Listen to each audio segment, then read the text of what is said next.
राम राम भाई। देखो आप लोगों को पता है कि कार्बोनेटेड कंपाउंड में दो इंपॉर्टेंट कंपाउंड्स के बारे में हमें पढ़ना होता है अलग से, एक तो इथेनॉल और एक इथेनॉइक एसिड। आज की वीडियो में इथेनॉल को खत्म करेंगे। देखो इथेनॉल के बारे में आई थिंक इतना आपको पता ही है कि ये कॉमनली कॉल्ड एल्कोहल होता है ना। ज्यादातर सबको पता है एल्कोहल के बारे में। और इसको कफ सिरप वगैरह में हम लोग इस्तेमाल करते हैं। क्या इथेनॉल पानी में घुल जाती है? देखा ही होगा तुम लोगों ने पापा को पैक मारते हुए है कि एल्कोहल इजीली क्या हो जाती है, पानी में घुल जाती है। क्यों?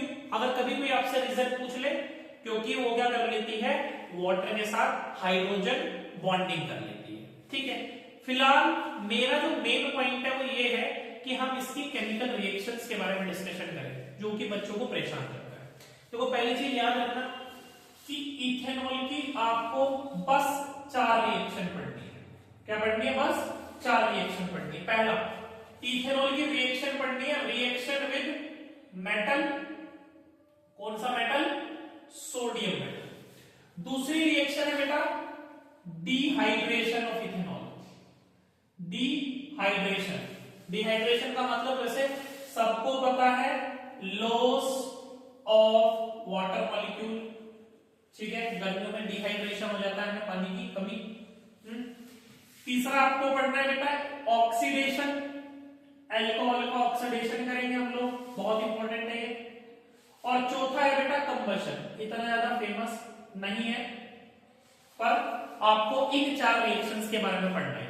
एक एक करके सबको डिस्कस करेंगे। सबसे पहले स्टार्ट करते हैं रिएक्शन विद मेटल के साथ।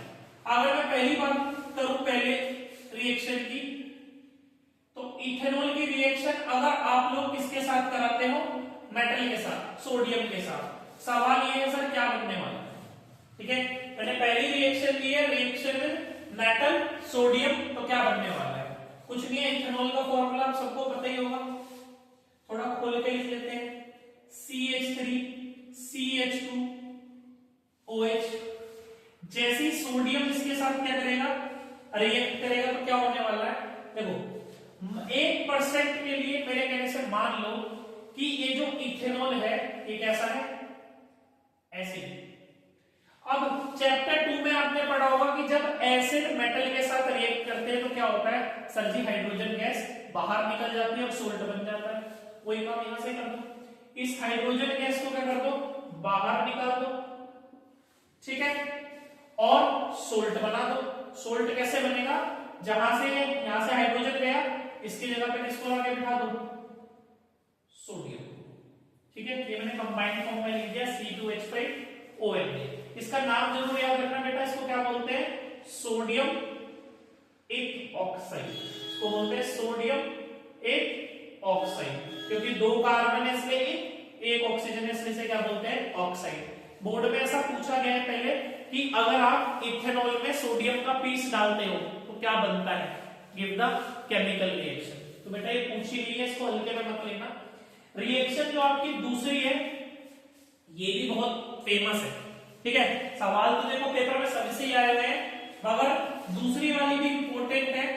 दूसरी वाली रिएक्शन का नाम है dehydration of alcohol. Sir dehydration का मतलब तो आपने बता दिया, डिहाइड्रेशन का मतलब क्या है, लॉस ऑफ वाटर मॉलिक्यूल, पानी बाहर निकलेगा। ठीक है, करना क्या है वो देखो, आपके पास इथेनॉल है CH3 CH2OH। रिएक्शन जो होगी वो किसकी प्रेजेंस में होगी, ये बहुत इंपॉर्टेंट है, कंसंट्रेटेड H2SO4। आपको हीट करना है, टेम्परेचर अगर याद रख सको तो रख लेना, क्योंकि यहाँ पे इंपॉर्टेंट है, 443 केल्विन पर ये रिएक्शन होगी। ठीक, कंसंट्रेटेड H2SO4 के बारे में इंपॉर्टेंट बात आप याद रखेंगे, इसको क्या बोलते हैं बेटा, डिहाइड्रेटिंग एजेंट। इसको क्या बोलते हैं हम लोग, डिहाइड्रेटिंग एजेंट। इसका काम क्या है, इसका काम है बेटा पानी निकालना। ठीक है, कंसंट्रेटेड H2SO4 एक बहुत अच्छा डिहाइड्रेटिंग एजेंट है जिसका काम है पानी निकालना। ठीक है, इसका इस्तेमाल पूछा गया है, यूज पूछा गया है कंसंट्रेटेड H2SO4 का भी, तो ऐसा डिहाइड्रेटिंग एजेंट इसको यूज करते हैं।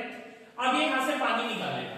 देखो पानी कैसे निकलेगा, जो पानी होता है सर वो किससे मिलकर बनता है, H+ और OH- से। OH तो सब साफ साफ दिख रहा है, पर हाइड्रोजन बहुत सारे हैं, वो कहां से निकलेंगे? देखो, पहले वाले कार्बन से आप OH निकालोगे और उसके पड़ोसी वाले कार्बन से हाइड्रोजन निकालोगे। तो सर अगर मैं इसमें से एक हाइड्रोजन निकालूंगा तो दो बचेंगे, यहां से OH निकाल दिया तो यहां पे भी क्या बच गए? CH2 बच गए। ठीक है, देखो पहले इन दोनों के बीच में बस एक सिंगल बॉन्ड से ये लोग ज्वाइन थे। अब क्या हो गया? दोनों में से आपने एक एक पर्सन को निकाल दिया, तो दोनों पे एक एक की क्या आ गई? कमी आ गई। तो इसलिए इनके बीच में क्या लग जाएगा बेटा? एक डबल बॉन्ड, क्योंकि कार्बन 4 बॉन्ड जरूर बनाएगा। एक और इंपॉर्टेंट बात याद रखना, इसका नाम तो आप लोगों को पता ही है कि ये क्या है? इथेनॉल है। पेपर में सवाल ऐसे बना था कि इथेनॉल में जब कंसंट्रेटेड H2SO4 डालते हैं तो बताओ क्या कंपाउंड बनेगा? उसका इलेक्ट्रॉन डॉट स्ट्रक्चर भी पूछा था, वो हम आपको नेक्स्ट वीडियो में सिखा देंगे। तो जो कंपाउंड बनता है इसके अंदर सर 2 कार्बन है तो ईथ, और डबल बॉन्ड के लिए क्या आएगा? ई, इथीन। तो इथेनॉल से अगर आपको इथीन बनाना है तो आप उसका क्या कर दो? डिहाइड्रेशन कर दो। ठीक है, वीडियो अगर बढ़िया लग रही हो तो प्लीज लाइक कर देना और अपने दोस्तों तक शेयर कर देना। तीसरी रिएक्शन है बेटा ऑक्सीडेशन, जिसको हम सबसे लास्ट में पढ़ाएंगे, क्योंकि इसके बारे में एक दो बात और बताएंगे। पहले आप पढ़ लो कंबशन। देखो कंबशन में क्या करना है? कंबशन में सबको पता है सर जी, ऑक्सीजन की प्रेजेंस में मतलब आग लगानी है, और आग लगाने के लिए क्या करनी होती है? ऑक्सीजन की जरूरत पड़ती है। तो हमने क्या लिया भैया? इथेनॉल ले लिया, C2H5OH। कंबशन का मतलब क्या है सर जी? आग लगाने, और आग लगाने के लिए ऑक्सीजन की जरूरत पड़ेगी, डाल दी ऑक्सीजन। आप किसी भी हाइड्रोकार्बन का अगर कंबशन करोगे तो याद रखना क्या क्या मिलता है? एक तो कार्बन डाइऑक्साइड, एक पानी, और भैया आग लगाओगे तो क्या निकलेगी? वहां से हीट निकलेगी। ठीक है, किसी भी हाइड्रोकार्बन का अगर आप कंबशन करते हो तो आपको क्या मिलता है? CO2 और वाटर मिलता है, अगर आप कंप्लीट कंबशन कर रहे हो। ठीक है, मैं इनकम्प्लीट कंबशन की बात नहीं कर रहा। इनकम्प्लीट कंबशन के टाइम पर तो आपको कार्बन मोनोऑक्साइड या फिर ब्लैक कार्बन सूट भी मिलता है। ठीक, तो इथेनॉल का अगर आपने कंबशन करा तो आपको CO2 और वाटर मिला। रिएक्शन को आप बैलेंस कर लेना, इतनी बड़ी बात नहीं है। 2 कार्बन सबको दिख रहे हैं, यहां भी हम लोग क्या कर लेंगे? 2 कार्बन ले लेंगे। हाइड्रोजन 5 और 1 6, 2 दिख रहे हैं, 3 2 जा 6। ऑक्सीजन काउंट कर लो सर, यहां पर 1 है, 2 और 1 3 दिख रहे हैं सर। इधर 2 2 जा 4, 4 और 3 7। इधर की तरफ क्या है? कम है, कोई प्रॉब्लम नहीं। ये एक तो बीच में, इसको मत छेड़ो। कितने कम रह गए? उधर 7 है और इधर 1 है। सर जी 6 कम रह गए, इसको 6 बना लो, 3 2 जा 6। ठीक है, तो balancing is not a big deal for us. Combustion इतना इंपॉर्टेंट नहीं है, बट फिर भी आप याद रखना। पर हाँ, जो चौथी और आखिरी रिएक्शन रहेगी oxidation, it is very important. Oxidation बहुत ज्यादा इंपॉर्टेंट है। सबसे पहले एक आप अगर चीज को डायरेक्ट याद रख लो तो बहुत बढ़िया है कि अगर आपने जैसे इथेनॉल लिया और इथेनॉल का आपने क्या कराया? ऑक्सीडेशन कराया, तो याद रखना इथेनॉल के ऑक्सीडेशन से क्या मिलेगा?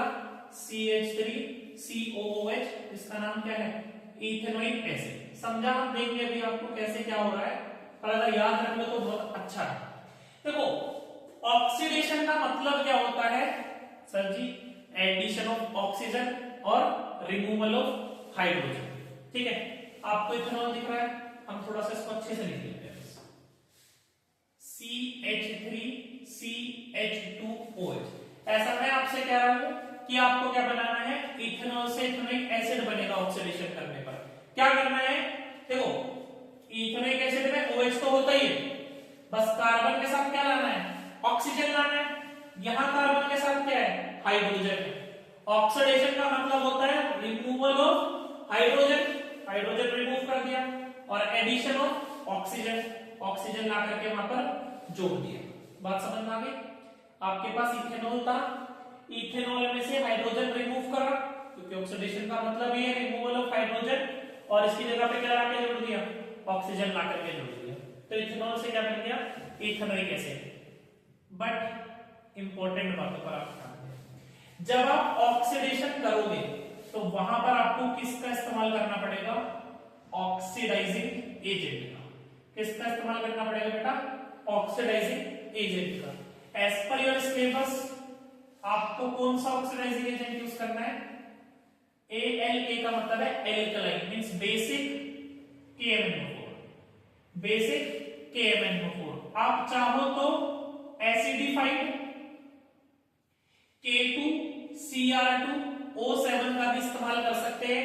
ये दोनों बहुत अच्छे ऑक्सीडाइजिंग एजेंट माने जाते हैं। सर KMnO4 का क्या नाम होता है, पोटेशियम परमैंगनेट, और नीचे वाले का नाम क्या है, पोटेशियम डाइटोनेट। ठीक है, अब इससे एक इंपॉर्टेंट बात आप लोग जरूर याद रखना। देखो जो ये है ना KMnO4, वेरी इंपॉर्टेंट, स्टार बना के प्लीज याद रखना। KMnO4 कैसा होता है बेटा, पिंकिश पर्पल कलर का होता है। कैसा होता है, पिंकिश पर्पल कलर का होता है। अब जब आप इथेनॉल में KMnO4 डालते हो तो ये पर्पल कलर का है, पर जब रिएक्शन होती है तो पर्पल कलर किसमें कन्वर्ट हो जाता है, कलरलेस में। ये पर्पल कलर किसमें कन्वर्ट हो जाता है बेटा, कलरलेस में। स्टार बना के याद रखना, पेपर में पूछ सकता है कि ऐसा क्यों होता है, पर्पल कलर कलरलेस में क्यों कन्वर्ट हो जाता है, क्योंकि जो इथेनोइक एसिड है, जैसे आप KMnO4 को इसमें डालोगे तो इथेनोइक एसिड बनेगा, और इथेनोइक एसिड का कलर कैसा होता है, कलरलेस। इथेनोइक एसिड का कलर कैसा होता है, कलरलेस। मैं इसमें एक ट्विस्ट डाल देता हूं, ठीक है, ये एक्टिविटी है बेटा एनसीईआरटी में। देखो आपके पास क्या है, इथेनॉल है, आपने इसके अंदर क्या डाला बेटा, KMnO4 डाला। KMnO4 कैसे कलर का है, पर्पल कलर का है। ठीक है, आपने पर्पल कलर का KMnO4 इसमें डाला, जैसे ही इथेनोइक एसिड बनेगा तो ये कलरलेस हो जाएगा। अब कंडीशन नंबर 2 समझ लो। अब की बार मैं क्या कह रहा हूं कि मैंने जो KMnO4 लिया है ये एक्सिस में लिया। एक्सिस का मतलब है मेरे पास बहुत बढ़िया दबा के है KMnO4। ठीक, तो अब क्या होगा, आप स्टार्टिंग में KMnO4 डालोगे इथेनॉल में। मान लो कि मेरे पास जो इथेनॉल है वो कितनी है, 100 ml है। आपने KMnO4 इसके अंदर डाला, KMnO4 इसके साथ रिएक्ट करा, इथेनोइक एसिड बन गया, कलरलेस हो गया। पर इस बार मेरे पास KMnO4 क्या है, एक्सिस में, मतलब सारी इथेनॉल खत्म हो गई। इथेनॉल ने इथेनोइक एसिड बना दिया, पर अभी भी मैं बाहर से क्या कर रहा हूं, KMnO4 डाले जा रहा हूं। तो जब इथेनॉल खत्म हो गई तब भी आप अगर KMnO4 डाल रहे हो, तो अगर KMnO4 एक्सिस में, इट मींस इस टाइम पर उसका कलर आपको दोबारा से क्या मिल जाएगा, पर्पल मिल जाएगा। मतलब अगर लिमिटेड अमाउंट में KMnO4 यूज करोगे तो वो कलरलेस में चेंज हो जाएगी, मगर अगर KMnO4 आपके पास एक्सिस में है तो दोबारा से जो कलरलेस हुई थी उसका कलर क्या हो जाएगा, पर्पल हो जाएगा। अगर आपको वीडियो बढ़िया लगी हो तो एक तो अपने दोस्तों तक शेयर कर देना, और चैनल को लाइक शेयर सब्सक्राइब कर देना। जय हिंद, जय भारत।